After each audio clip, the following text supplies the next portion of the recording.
آج وزیر اعظم پاکستان عمران خان صاحب میلسی میں تشریف لے گئے اور وہاں پر انہوں نے خطاب کیا۔ اس خطاب میں سے کچھ تھوڑی سی گفتگو کچھ سیکنڈز کے ایک دو کلپ آپ کو دکھاتے ہیں۔ بس آپ اس آواز کو سنیے اور جانیے۔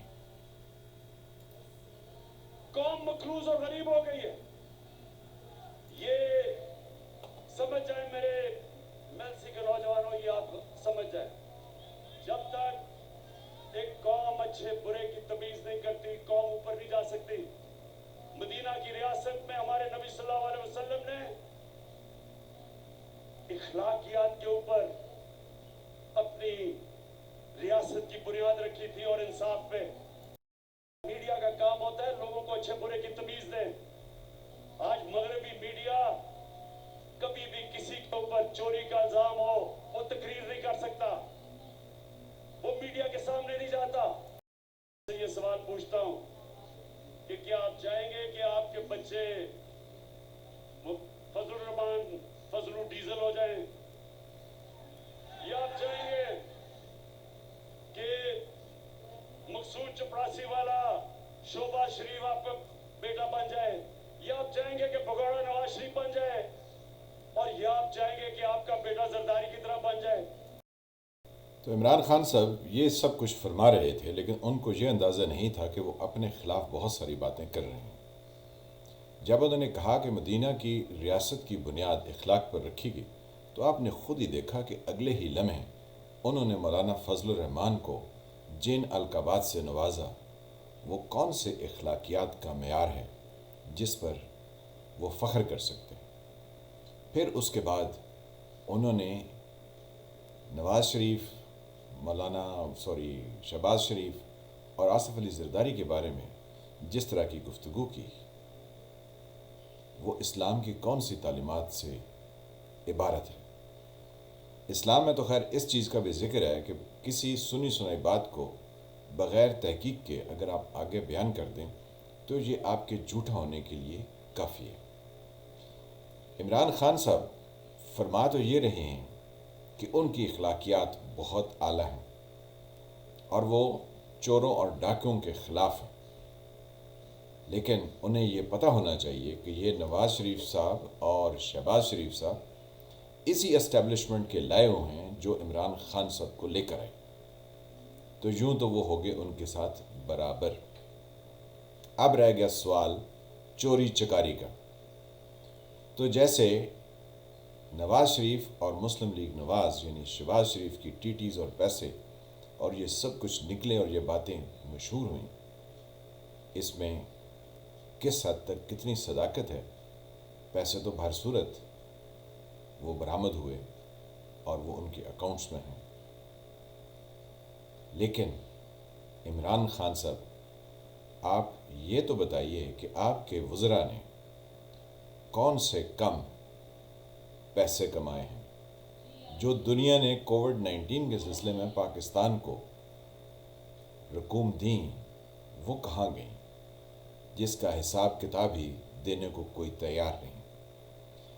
پھر وہ چینی کا جو سکینڈل آیا تو آپ نے کہا کہ ہم نے ایک اپنا ہی بندہ اس کی تحقیق پر لگا دیا ہے، اور پھر وہ تحقیق بھی آپ کی رستے میں ہی رہ گئی۔ پھر دوائیوں کے اوپر کتنے پیسے کمائے گئے، اور آپ نے اس وزیر کو جو کہ یہاں راولپنڈی کے پاس چکری ہے ادھر سے وہ منتخب شدہ ہے، جس نے جہازوں کے بارے میں اور پائلٹس کے بارے میں یہ کہا تھا کہ یہ سب جعلی لائسنس پر جہاز اڑا رہے ہیں، اور پی آئی اے جو پہلے ہی مشکلات کا شکار تھی وہ نیچے بیٹھ گئی اور پاکستان کی پروازیں دوسرے ممالک کے لیے بند ہو گئیں۔ تو وہ آپ کا تدبر اور مفکر وزیر دوائیوں میں کتنے پیسے کما گیا، آپ نے اس کے خلاف کیا کیا؟ پھر آٹے میں کتنے پیسے کمائے گئے تو آپ نے کیا کیا؟ پھر جن کو آپ نے کہا کہ یہ چور ڈاکو ہیں، آپ کل پرسوں ان کے گھر جا کے بیٹھے ہوئے تھے کہ آپ عدم اعتماد میں ہمارے ساتھ تو ان کے ساتھ شامل تو نہیں ہیں۔ پھر جب اس کے اوپر کوئی عدم اعتماد کی بات ہی نہ ہوئی تو آپ کے وزراء یہ کہہ رہے تھے کہ نہیں چودھری عمران تو ہمارے ساتھ ہیں. تو آپ ان کے گھر تو اسی وجہ سے گئے تھے نا، کیونکہ آپ دنیا کو یعنی پاکستان میں لوگوں کو دکھانا چاہتے تھے یا اپوزیشن کی پارٹیز کو کہ آپ کی کاف لیگ جو ہے وہ آپ کی حمایتی ہے. تو یہ تو چور ڈاکو تھے جو پہلے آپ یعنی 2018 سے پہلے جن کو آپ انہی الفاظ سے مخاطب تھے. پھر وہ شیخ رشید جس کے بارے میں آپ کہتے تھے کہ میں اس کو چپڑاسی بھی نہیں رکھوں گا، خیر سے اب آپ کا وہ ہوم منسٹر ہے.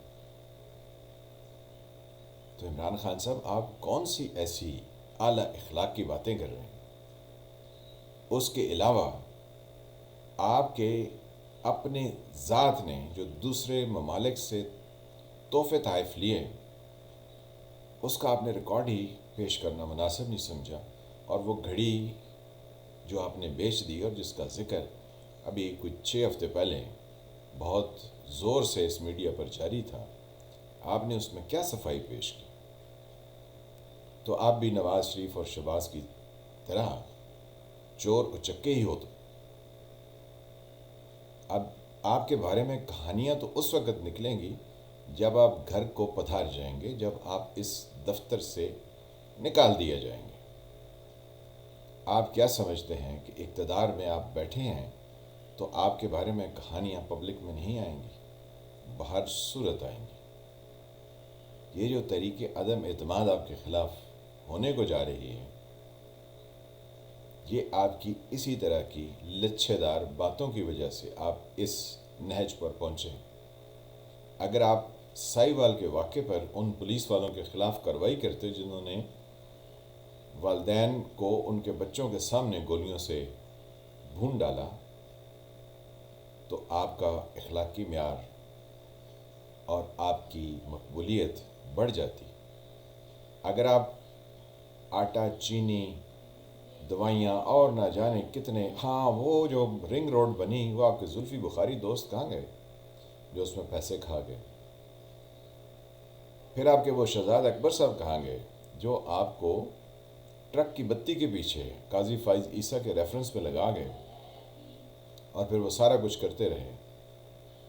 تو جناب آپ کے پلے تو کچھ نہیں ہے لوگوں کو بیان کرنے کے لیے. اور آپ نے اسی میلسی کے جلسے میں کہا کہ جب آپ پر الزامات ہوں یعنی یورپ میں، تو وہاں کے جو منسٹرز یا پرائم منسٹرز ہوتے ہیں وہ پبلک کے سامنے جا نہیں سکتے ہیں. تو عمران خان صاحب آپ کس چکر میں میلسی میں آج گئے ہیں اور لوگوں سے مخاطب ہیں؟ آپ کے پاس تو ویسے ہی کچھ کہنے کو نہیں ہے.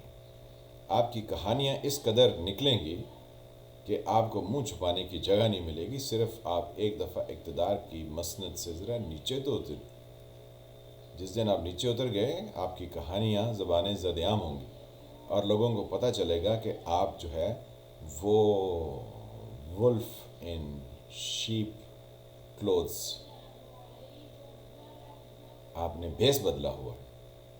آپ کے بارے میں یہ باتیں تو مشہور ہو گئی ہیں کہ مذہب کا کارڈ ہر وقت کھیلتے رہنا ہے، آپ نے مذہبی باتیں کرتے رہنا ہے جو آپ مسلسل کرتے ہیں. لیکن آج آپ کے جلسے میں ہی اتفاق سے اخلاق اور اخلاقیات جو آپ ریاست مدینہ کے بارے میں بتا رہے تھے، اس کے اگلے لمحے آپ کی اخلاقیات عرش سے نکلیں اور پاتال میں چلی گئیں. تو یہاں ایک ہی بات سے ثابت ہو گیا کہ آپ ایک بہروپیے ہیں. آپ کے اندر وہ ڈیپتھ کردار کی یا اخلاقیات کی نہیں ہے جس کا آپ پرچار کرتے ہیں. تو ہمیں بہت افسوس سے یہ کہنا پڑتا ہے کہ ہمارے ملک کو بہت عرصے بعد ایک امید ہوئی تھی، لیکن وہ امید نواز شریف کی عیاری اور مکاری کی طرح ایک دھوکہ نکلی، ایک فراڈ نکلی. اس لیے تو ہم کہتے ہیں پاکستان میں ہر وقت کچھ نہ کچھ ہوتا ہے اور پھر انتہائی بےہودہ طریقے سے جاری بھی رہتا ہے. میں فعال ملک، آپ دیکھ رہے تھے سرکار. اللہ آپ کو اپنی حفظ و امان میں رکھے. ملتے ہیں کسی نئے ٹاپک کے ساتھ. پلیز میرے چینل کو سبسکرائب کیجیے، بیل کے نشان کو بھی دبا دیجیے تاکہ آنے والی نئی ویڈیوز آپ تک پہنچتی رہیں. نئے ٹاپک پہ پھر ملتے ہیں، تب تک کے لیے خدا حافظ.